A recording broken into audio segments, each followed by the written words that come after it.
दानापुर के पेठिया बाजार में 21 दिसंबर को अज्ञात अपराधियों के द्वारा पेठिया बाजार में रंजीत राय की हत्या कर दी गई थी। अब इस पूरे मामले को लेके 12 दिन बीत गए। आज रंजीत राय उर्फ दही गोप की श्रद्धांजलि सभा उनके आवास पर थी और इस गमगीन माहौल में जो पाटलिपुत्रा के पूर्व सांसद रामकृपाल यादव श्रद्धांजलि देने पहुंचे थे। तस्वीरों में देखिए कि दानापुर के विधायक रितलाल यादव, रामकृपाल यादव पहुंचे, श्रद्धांजलि अर्पित की और काफी भावुक दिखे। इस पूरे मामले को लेकर रामकृपाल यादव ने दुख जाहिर की। रामकृपाल यादव ने कहा कि रंजीत राय उर्फ दही गोप मेरे छोटे भाई के समान था।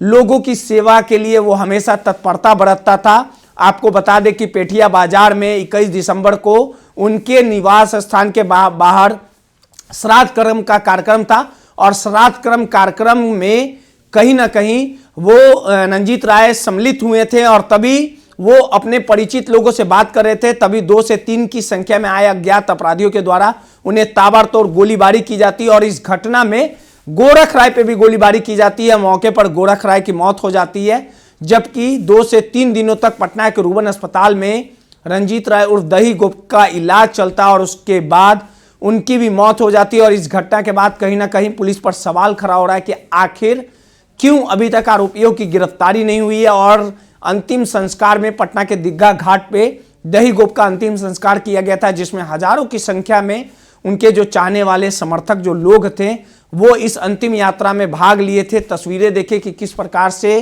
श्रद्धांजलि सभा में उनकी जो पत्नी है प्रियंका कुमारी, जो परिवार के लोग हैं वो काफी भावुक दिख रहे हैं, काफी वो परेशान हैं। और इस दुख की घड़ी में मीसा भारती, रामकृपाल यादव, रितलाल यादव, तमाम जो प्रतिनिधि है, उनके चाहने वाले हर एक वर्ग के जो लोग हैं वो भारी संख्या में पहुंचते हैं, उन्हें श्रद्धांजलि देते।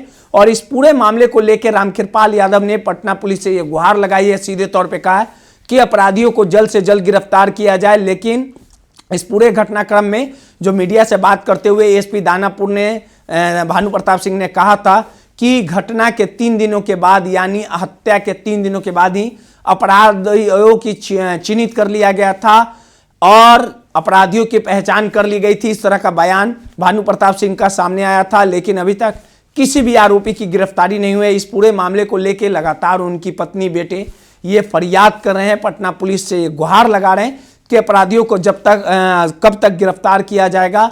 उनके पत्नी, जो परिवार के लोग हैं, उनके जो 2 छोटे छोटे बच्चे दही गोप के हैं, उन्होंने भी ये सीधे तौर पे कहा है कि हम इंसाफ के लिए लगातार दर दर भटक रहे हैं। और इन तस्वीरों को देखिए कि हर एक दल, वो चाहे जेडीयू हो, आरजेडी हो या भाजपा हो, तमाम जो लोग हैं वो इस शोक सभा में कहीं ना कहीं पहुंचे थे, अपने दही गोप को श्रद्धांजलि देने का काम किया। और तमाम जो लोग थे, हजारों की संख्या में जो लोग श्रद्धांजलि देने के लिए पहुंचे थे, वो काफ़ी भावुक दिखे। और इस पूरे मामले को लेके जो रामकृपाल यादव है, उनकी पत्नी ने मुलाकात किया। लगातार पटना पुलिस की कार्यशैली पर सवाल खड़ा किया गया और लगातार ये आस और उम्मीद और भरोसे के साथ है कि कब तक दही गोप के हत्यारे को पकड़ा जाता है, ये तो आने वाला समय बताएगा। लेकिन परिवार लगातार दर दर भटक रहा है और इंसाफ की गुहार के लिए पटना पुलिस से लगातार फरियाद कर रहा है। 12-13 दिन हो गया